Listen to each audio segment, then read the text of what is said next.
Hello, it's Denise with Heartside Tarot, and I wanted to take this opportunity today while it was still 2020 to do a video I've been really excited about, which is my top 10 tarot favorites of 2020. And these are all decks or other items that I've been using for tarot in 2020. A lot of these are fairly recent just because I actually managed to go for a good portion of 2020 without buying any new decks, and then I kind of had like some falling down at the end of the year, but I ended up with decks that I'm really excited about. So I'm just going to get into it because I don't want this to be an incredibly long video.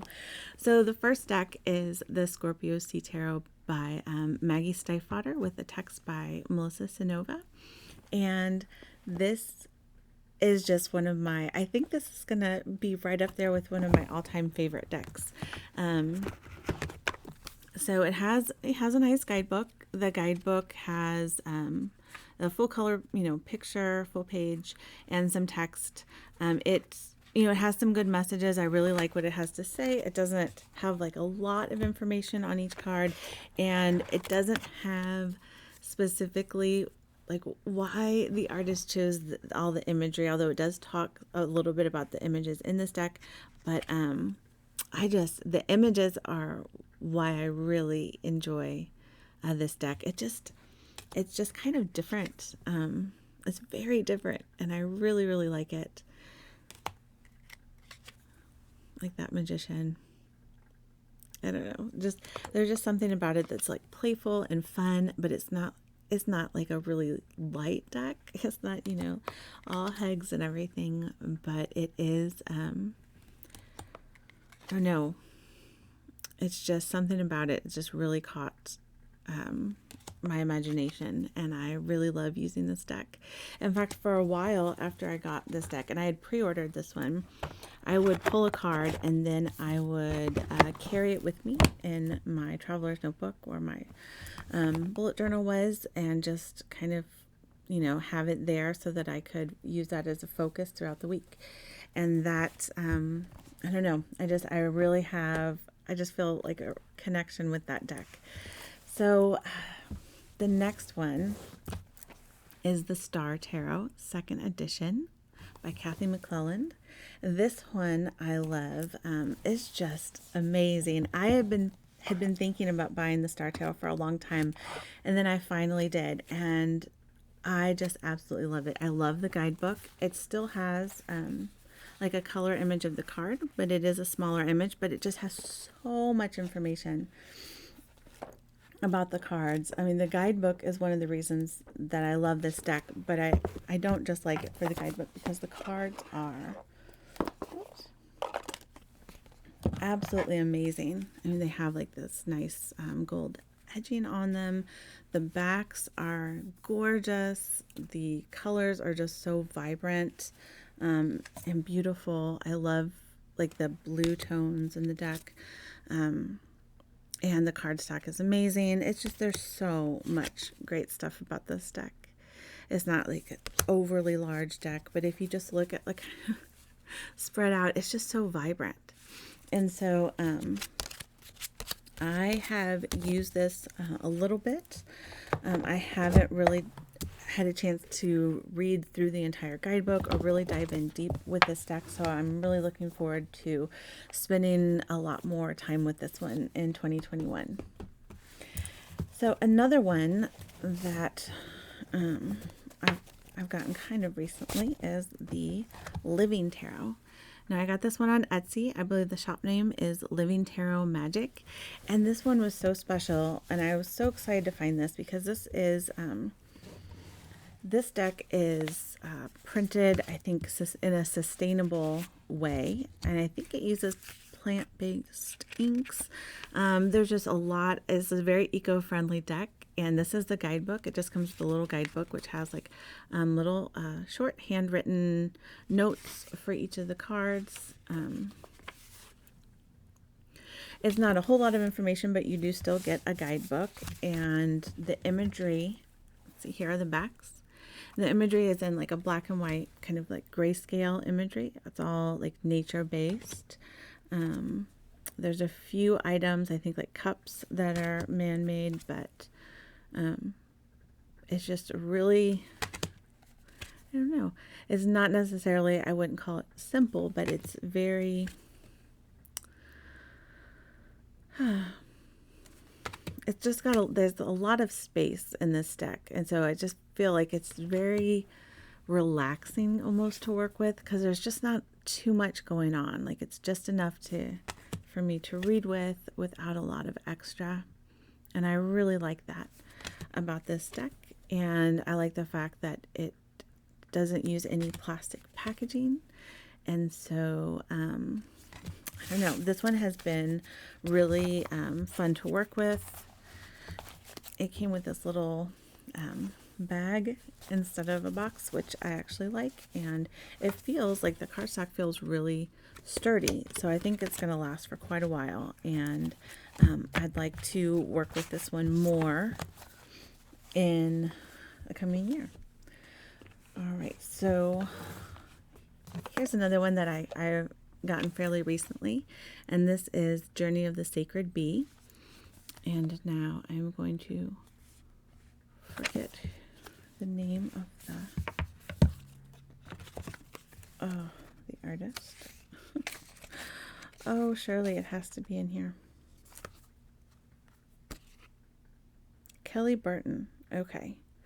So this is the little booklet.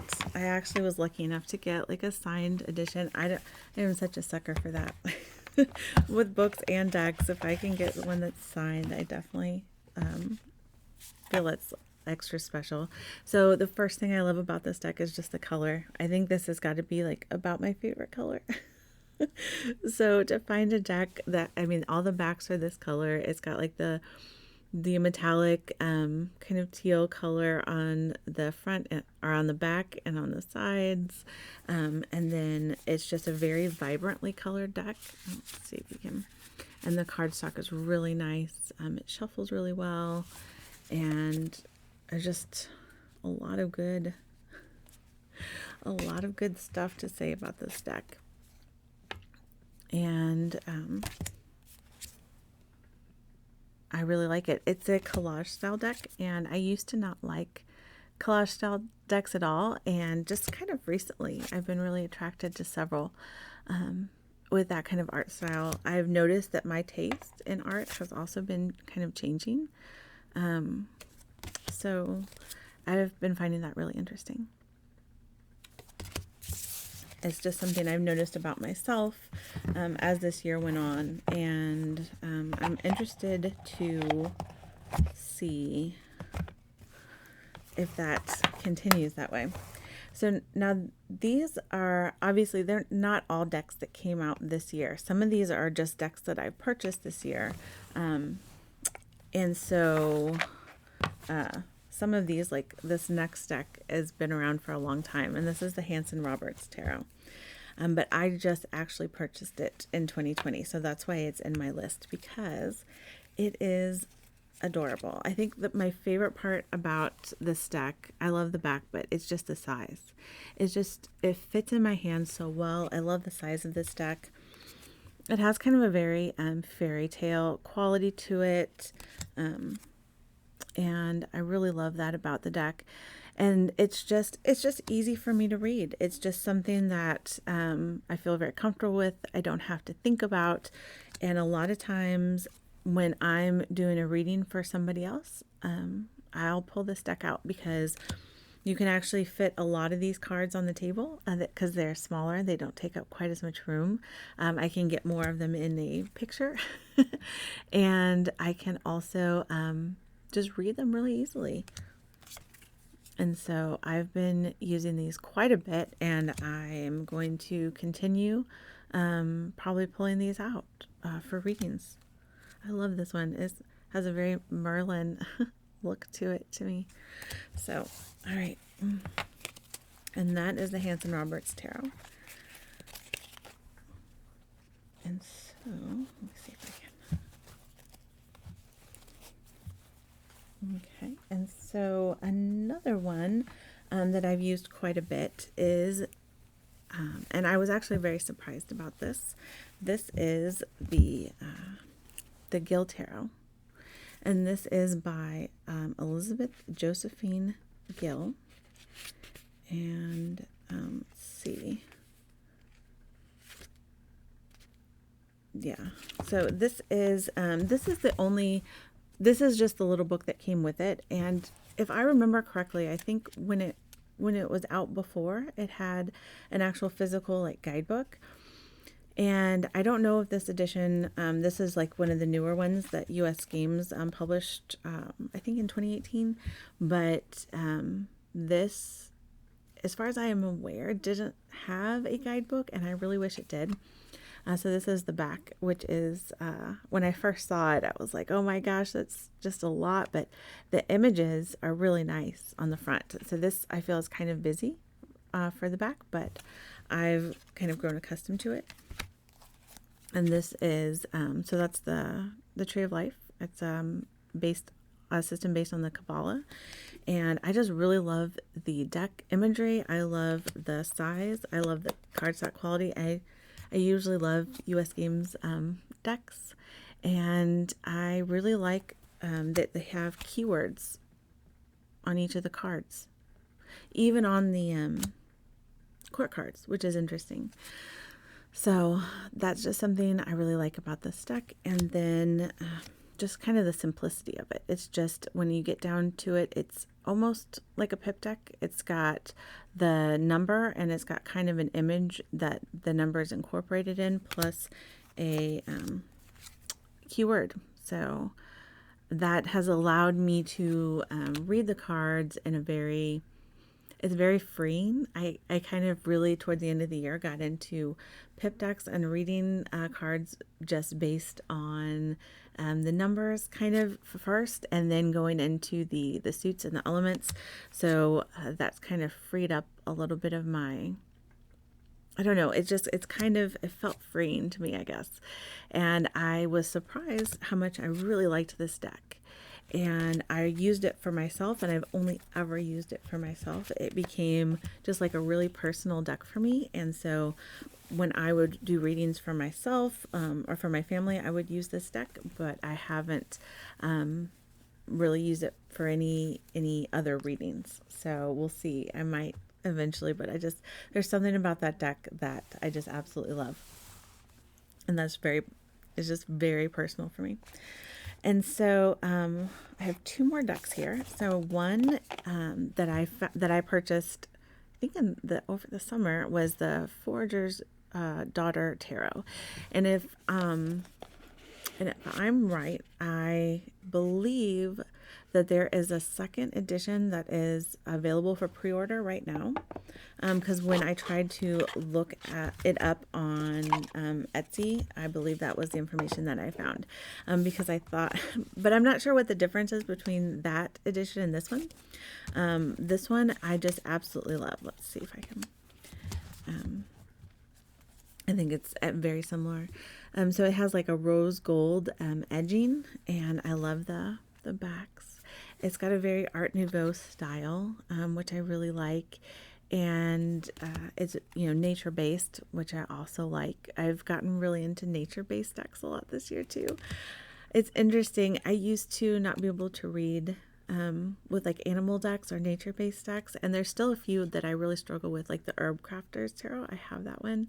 And I struggle to read with it, even though I love the artwork.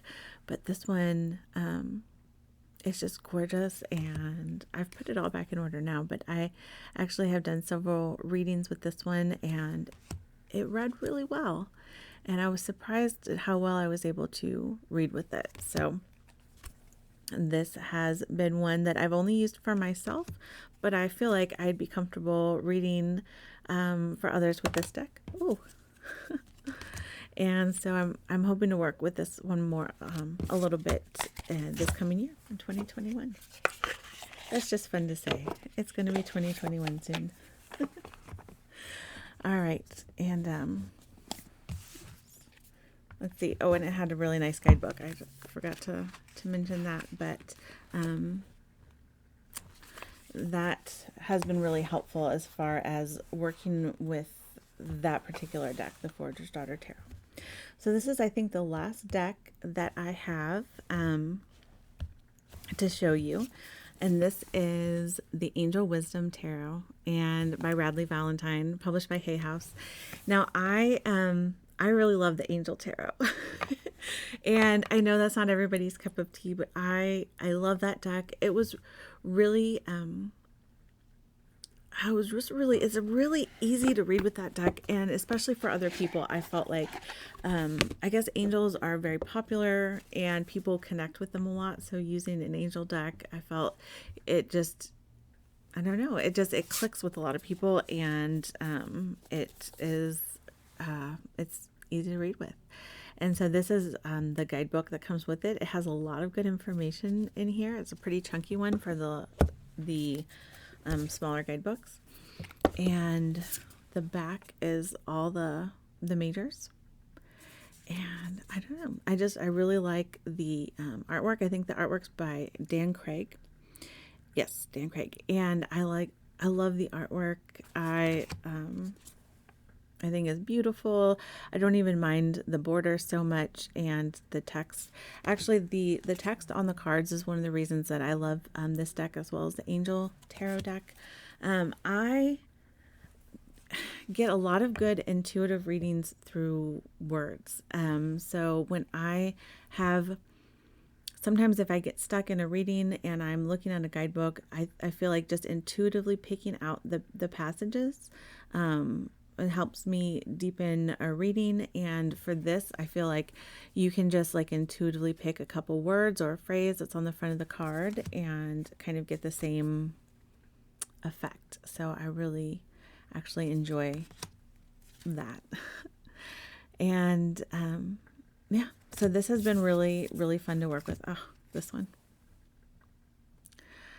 I don't know, that one just... The Five of Pentacles is just one of those that really followed me around last year. Or I keep saying this year. It's still 2020. I'm ready for it to be 2021. But this year. And so I am very familiar with the Five of Pentacles and almost every deck that I've used this year. So I believe that is, let's see.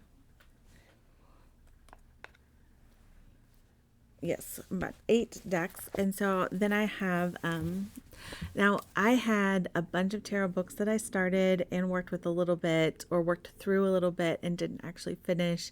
This is one that I kind of read through and then went back and did some of the exercises. And this is Tarot Journaling by Corrine. And this is really, it's a really interesting book.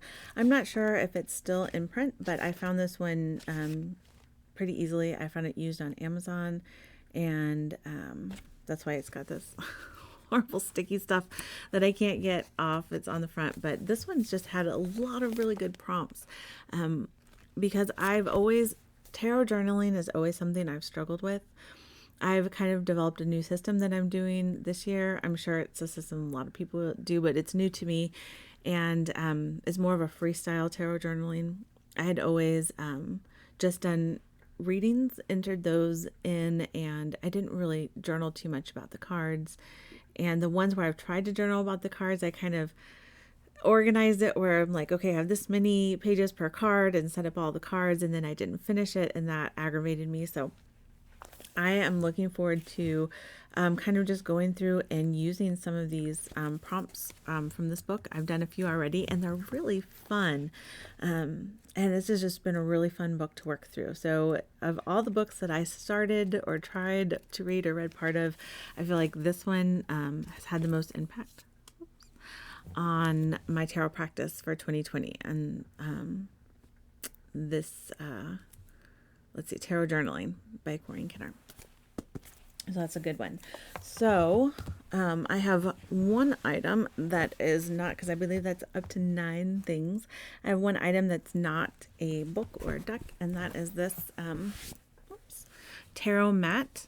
I got this on Etsy. I believe the shop name is boho by the ocean, and it is just like a double-sided mat, and it's pretty thick. And the reason I like this particular one is, well, first of all, it wasn't too busy. I can still put cards here, and they look nice, and I can, take a picture of them. And it's kind of protects my cards from my poor table.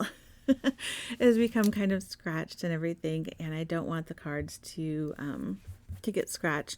But also, it's nice and thick. I feel like it's just it doesn't move around on the table a lot. And I've tried actually several tarot mats or like altar cloths this year, and that is by far and away has been the best that I worked with, and it hasn't slid around on my table, and the color is just a really good background color. So that has been something I purchased this year that I've really enjoyed. I was going to also talk about incense and all this other stuff. I had so many things. It was hard to narrow it down really to 10 items, but I didn't want this to get crazy long. One like honorable mention thing I want to talk about is I did get several tarot readings done this year, and I haven't really ever had one that I disliked, but the one that I think that like was the most helpful, I actually purchased on an Etsy shop. Let's see. I believe the Etsy shop is Raven Bella Zingaro, and it was a reading done by Raven Zingaro, and I purchased it where you get, she does the reading with the deck Fargo Spiritum. I really hope I'm even close to pronouncing these correctly. The Fargo Spiritum tarot deck, and then mails it to you. So mine's actually supposed to be here today, and I'm so excited. It's a collage deck, but it just looks really, really deep and really interesting. And the reading that I got was just really helpful.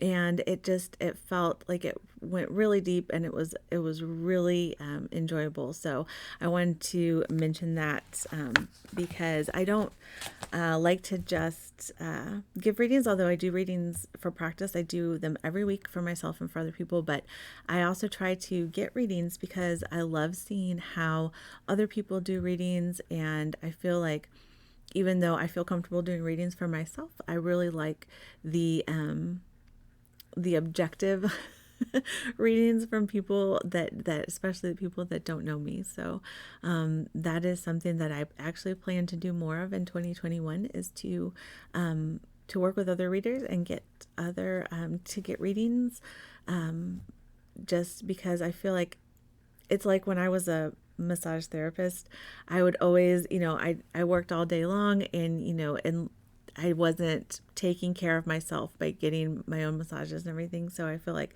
it's kind of one of those things. It's like you give and give as a tarot reader, but it's also important to make sure you are receiving too. So I'm going to be purchasing more readings, hopefully in 2021. But that's a whole nother goal setting thing that hopefully I'll be doing a video about later. So that was my top 10 with an honorable mention, tarot favorites of 2020. For the moment, of course, like in a few days, all that could change. It's so hard to narrow things down. I love all the decks I got this year, but I hope that you had a good year. As I know that sounds incredibly crazy to say that given the year that we've all had, but I hope that it's treated you somewhat kindly. And I know as we get close to the end of the year, I hope that you have a wonderful New Year's, a wonderful holiday season, and I will see you next year. All right, bye.